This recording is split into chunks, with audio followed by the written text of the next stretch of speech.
Hi friends, जय श्री कृष्ण। केम छो बधा? मजामां जशो।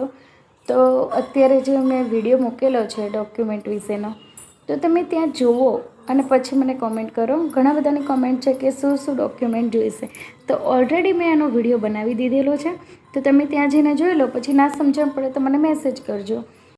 तो मैं विडियोनी अंदर जणावेलुं छे कि उंमर छे एनी अंदर 18 થી 33 वर्षनी अत्यारे मान्य छे, बराबर। पण ज्यारे परिपत्र आवशे ने कदाच चेन्ज थशे तो हूँ तमने जणावी दईश। अने अत्यारे कोईपण लिंक हजू आवी नथी, तो ज्यारे लिंक आवशे, फॉर्म भरवाना शरू थशे त्यारे हूँ तमने जणावीश।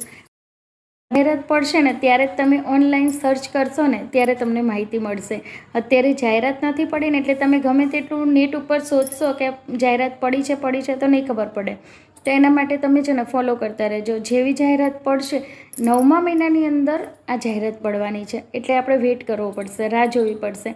અને હા, ઘણા લોકોએ મને એવી કોમેન્ટ કરી છે કે અત્યારથી અમે રહેઠાણનો દાખલો કઢાવી લઈએ, તો ના, અત્યારે રહેઠાણનો દાખલો કઢાવવાની જરૂર નથી। જ્યારે જાહેરાત પડે ને પછી જ આપણે એનો દાખલો કઢાવવાનો છે। આ તો મેં ખાલી તમને જાણ માટે કર્યું છે કે આટલા ડોક્યુમેન્ટની તમારે જરૂર પડશે।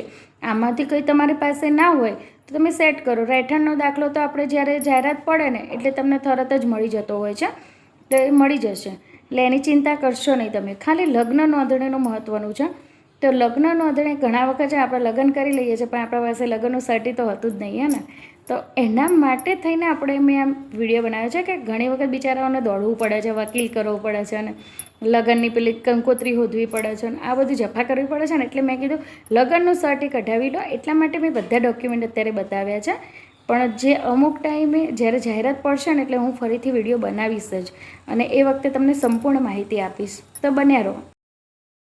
હવે ઘણાનો એવો બી મેસેજ છે મારી પાસે કે બેન, અમારા મેરેજ થઈ ગયા છે પણ મારા પપ્પાના ઘરનું સરનામું છે। તો આમાં એવું છે કે ભાઈ, મેરેજ થઈ ગયા હોય તો જો પપ્પાના ઘરે જાહેરાત પડતી હોય તો તમે બધા ડોક્યુમેન્ટ જો તમારા પપ્પાના નામના હોય તો તમે ત્યાં ફોર્મ ભરી શકો છો।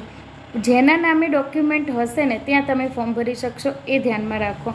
તમારા સાસરી પક્ષના જો તમારી પાસે ડોક્યુમેન્ટ પડ્યા છે તો તમે ત્યાં ફોર્મ ભરી શકશો, અને પિયરમાં જો જાહેરાત પડી છે અને જો પિયરના ડોક્યુમેન્ટ હોય તો જ તમે પિયરમાં ફોર્મ ભરી શકશો, તો એ થોડું ધ્યાનમાં લેજો।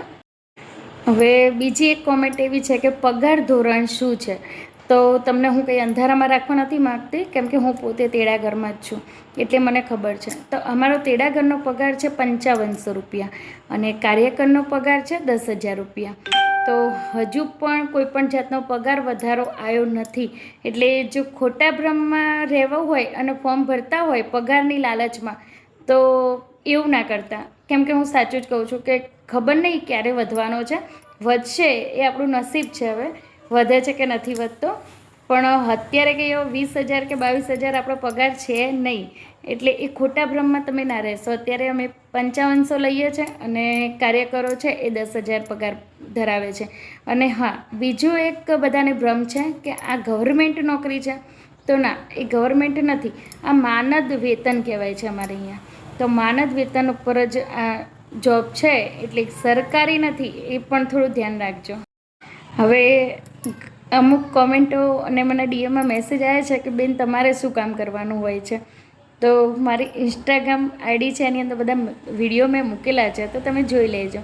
અને હું સ્પેશિયલ કાર્યકર તેડાગરીની ફરજો એનો વિડીયો બનાવીશ, તો તમે છે ને મને ફોલો કરજો, તો હું બધા જ વિડીયો આની અંદર મૂકીશ, એટલે તમને ખ્યાલ આવશે કે ભાઈ કાર્યકરોને શું કામ કરવાનું છે અને તેડાગરોને શું કામ કરવાનું છે।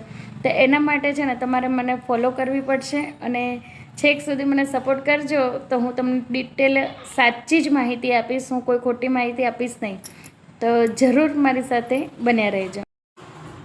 તો છે ને મિત્રો, કદાચ કોમેન્ટના જવાબ આપવામાં વાર થશે, કેમ કે મારે પણ એટલું બધું કામ હોય છે ને કે હું ફટાફટ બધાના રિપ્લાય નથી કરી શકતી, તો હું રિપ્લાય આપીશ બધાને, એક એકને પર્સનલી હું રિપ્લાય આપીશ, તો થોડીક વાર રાહ જોજો। મને જેમ સમય મળશે ને એમ હું બધાને રિપ્લાય કરીશ, અને રિપ્લાય પણ મારે સાચો કરવાનો હોય છે, એટલે એમ આડેધડ મારે બધાને ના ફટાફટ રિપ્લાય કરાય, મેસેજ મારે સમજવો પડે પછી હું રિપ્લાય કરીશ। તો તમારે કોઈ પણ પ્રશ્નો હોય ને તો મને કોમેન્ટ કરી દેજો, 2 દિવસથી 3 દિવસની અંદર હું રિપ્લાય કરી દઈશ, તો બન્યા રહેજો મારી સાથે। અને હા, જેણે વિડીયો નથી જોયો ડોક્યુમેન્ટ કયા કયાની જરૂર છે આની અંદર, તો પ્લીઝ તમે પહેલાં એ વિડીયો જોઈ લો અને પછી તમે જોઈ લો કે તમને શું સમજ નથી પડી આની અંદર, તો પછી હું તમને રિપ્લાય કરીશ. અને હજુ તો કદાચ આની અંદર નવા ડોક્યુમેન્ટની જરૂર પણ પડશે, પણ મને જે ખબર હતી ને એટલે મેં ડોક્યુમેન્ટ આની અંદર લખાવ્યા છે. હવે પરિપત્રની આપણે રાહ જોવી પડશે. પરિપત્ર આવશે ને ત્યારે હું તમને સચોટ માહિતી આપી દઈશ.